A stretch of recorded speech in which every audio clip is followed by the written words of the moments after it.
Spencer here with Trail Tech to talk about our brand new product, the Trail Stand. Today we're going to show you how this thing works. Comes in this cool rip-stop durable satchel. We're going to unzip it, pull out. We've got the Trail Stand itself, and we've got a brake strap. Since we're lifting the rear tire of this bike, we're going to install our brake strap.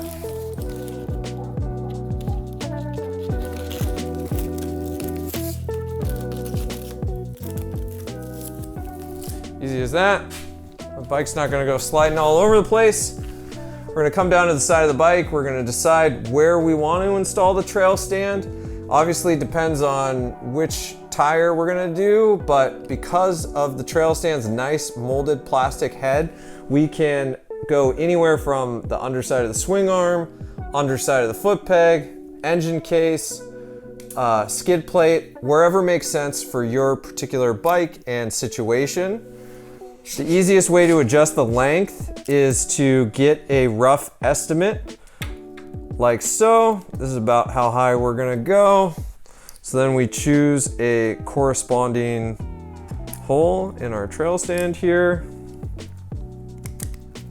Put our cotter pin in. Then all we have to do is slightly raise the bike, get the trail stand in place. As you can see, that's nice and secure. It's not going anywhere. That's the trail stand. That's how easy it is to use. If you have any questions, please let us know, and we're gonna see you out on the trail.